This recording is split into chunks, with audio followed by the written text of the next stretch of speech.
Welcome. I am your host, Nicole Nyberg. I am a neonatal nurse practitioner and also a proud preemie mama to my son, William, who just happens to be a former 23-weeker.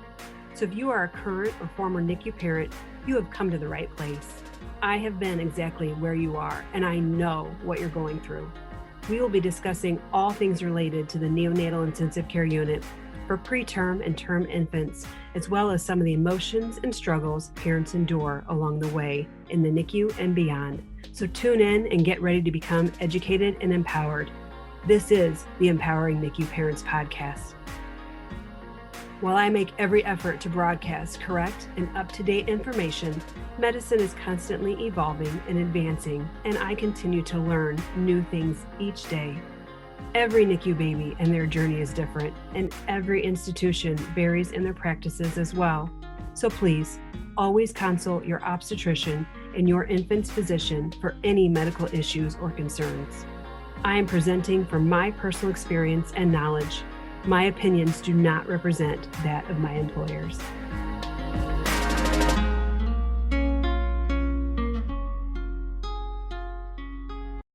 Welcome to today's episode of the Empowering NICU Parents podcast. I am your host, Nicole Nyberg. We are thrilled to have a very special guest with us, Edward Steinhauser.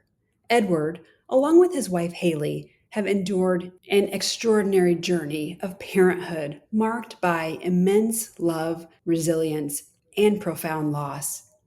Edward and Haley, now residing in Long Beach, California, have faced numerous trials on their path to building a family.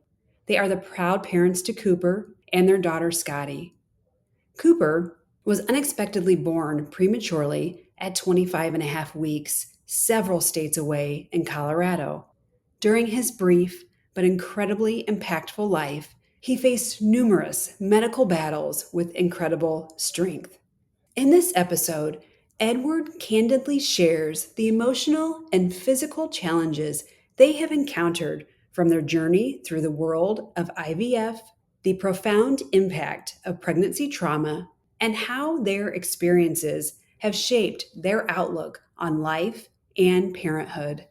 Edward opens up about Cooper's life, the impact he had on their family, and the emotional journey of navigating his courageous fight between two different NICUs while being over 1,000 miles away from home. He shares the profound bond they formed with Cooper throughout his life and highlights the incredible individuals who helped to create beautiful and unforgettable moments with him, especially during his final days. Join us as Edward shares Cooper's story, a testament to a little boy's strength and the enduring love of his parents. This episode is a poignant reminder of the impact a brief life can have and the resilience of a family determined to keep their son's memory alive.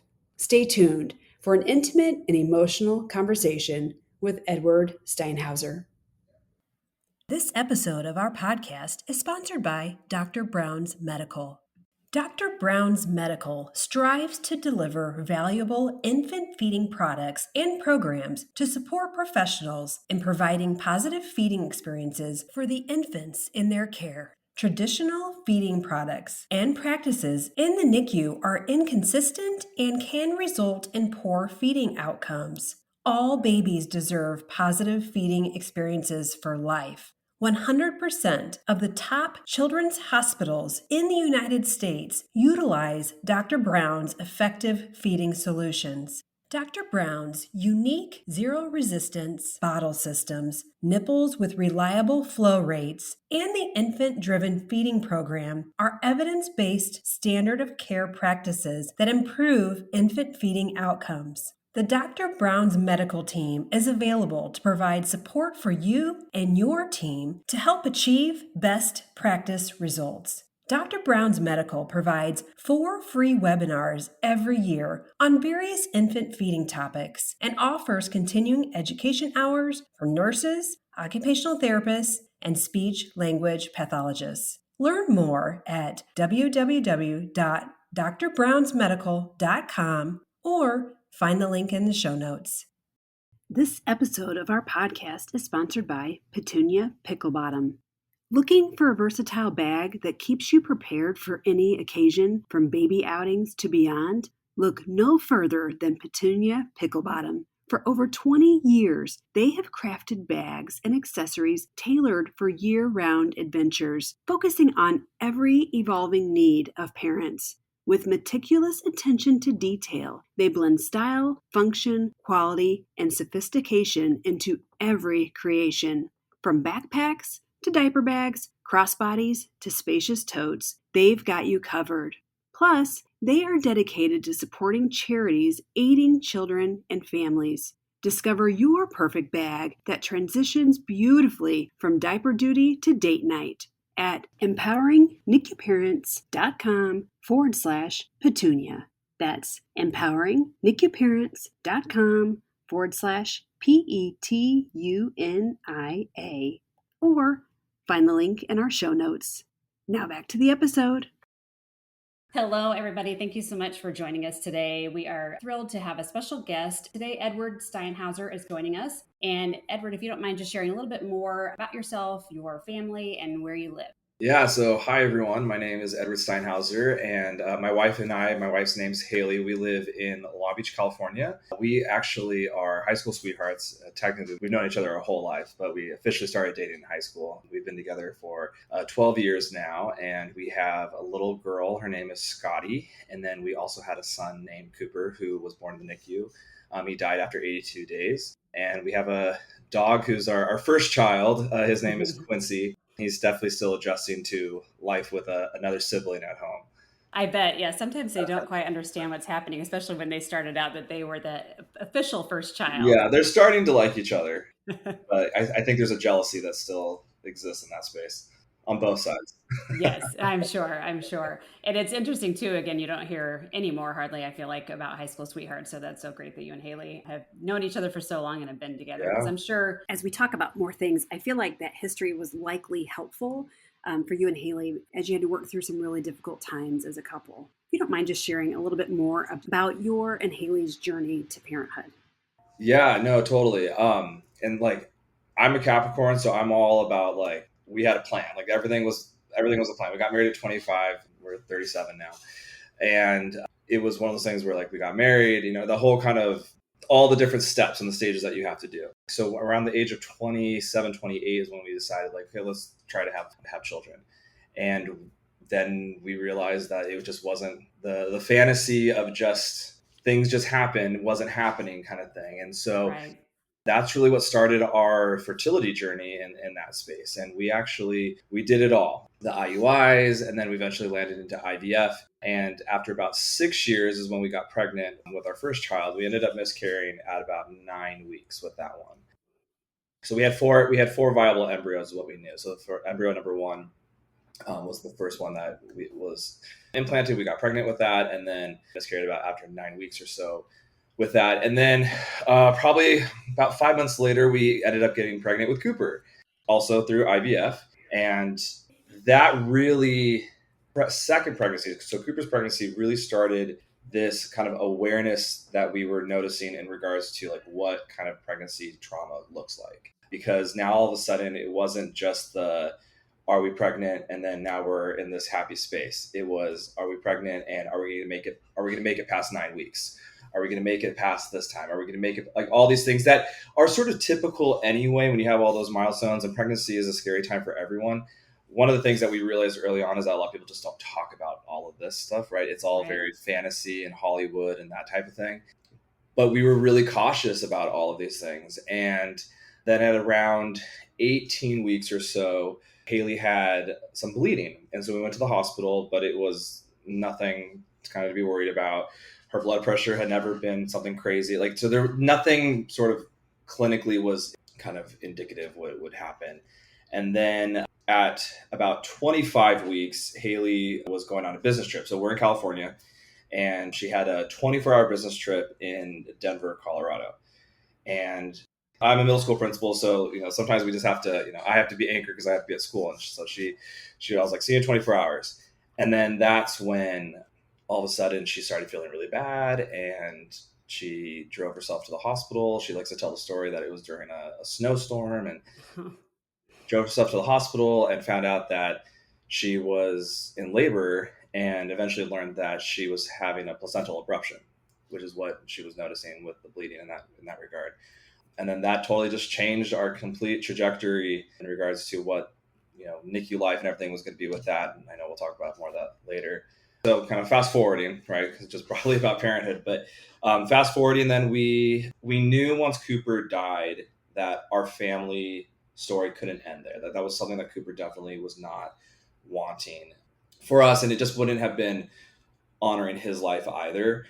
And so that's when we tried again, and through IVF, because we had 4 viable embryos, and that's when we were blessed enough to have Scotty. Her full name is Scotland. Haley wanted the name Scotty, and I am not a nickname as a full name person. I was like, I need a normal name, a full name that she can choose to be Scotty if she wants to, kind of thing. And so she's like, well, you just need to find a name that Scotty is the nickname for, and that's going to be her name. And so that's how we landed with Scotland. So Scotlynn. And then her middle name is Petra, which is it's a combination name of Haley's great-great-grandmother and my grandmother. And then, so we're at, and we, with the embryos, which was super crazy, because we always were like, we're going to have 2 kids. Like, and just, Haley was one of 3, and she's like, you're outnumbered with 3. I was one of 2. So she's like, 2 is what we're going to go with. And we knew that with the embryos that we had 3 boys and a girl, but we didn't know which gender was in which order, because we were just like, let's go with whatever is most viable type of thing. So Haley definitely didn't think she was ever going to get the girl. And then all of a sudden, Scotty showed up in our life, and that's where we're at right now. Wow. And Haley's pregnancy, I should say, with Scotty, was that one fairly smooth? No. If there is such a thing. So kind of going back to that idea of pregnancy trauma and the worry that's in it, right? So with pregnancy number 1, miscarried at 9 weeks, right? So now you have a 9-week marker. Pregnancy number 2 got past the 9-week marker, 18 weeks had to bleed, got past that, 25 weeks, ended up going into labor. Cooper was born at 25 and a half.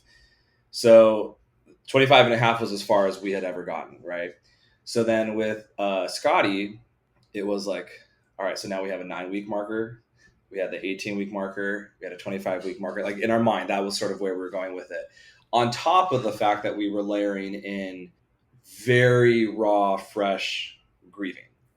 And so, Haley, her big mentality was, I feel like I can't be this sad, grieving person while I'm having, the pregnancy of my daughter. I need to be like this positive vessel. And so it's very interesting, because in some ways she sort of had to postpone and sacrifice some of her feelings in that space for her to mentally get through what she needed to get through. And then I sort of stepped more in the space of the grieving parent, kind of in the balance of things. And what Haley and I really noticed the whole time was we've both balanced each other out. And like, if I'm having a hard day, she's sort of more the rock, and vice versa type of thing. So at this point, the whole pregnancy plan changed. We were with a maternal fetal medicine doctor. We were seeing a new OBGYN. At this point, no matter what, Haley may have been more considered a high-risk pregnancy with Cooper, but kind of clinically, there wasn't a lot of indicators for that. This time, we definitely knew that, so we stepped in that space. We knew that she had a placenta previa. And, sometimes it moves, but most of the time it doesn't. Right. So we kind of already knew that this was probably not going to move. We were going to have a planned C-section. And in some ways, that was comforting, because it was a different type of delivery than what we had with Cooper. Cooper was born vaginally. So it kind of helped address some of those sort of feelings that we had about that. But at 24 weeks, and we were told that it could happen, she started bleeding again. And so we went to the hospital, and it was it was the middle of the night. I remember I woke up, and I see her, she's like putting her shoes on. And I'm like, what are you doing? She's like, I'm bleeding. I'm going to the hospital. Like, super calm, collected. And just like, she's like, I'll call you later. I was like, no, that's not, that's not happening. I was like, we're all going together. So we went to the hospital, and, procedurally, it's essentially, and I wasn't there in Denver for the first 24 hours roughly of kind of all that initial intake. So I was there for this part, but once we were at the hospital and we knew she wasn't in active labor or anything like that, it really was the previa that was the cause of the bleed. But they still needed to determine everything. So we started the beta, we started the mag, we started all the things.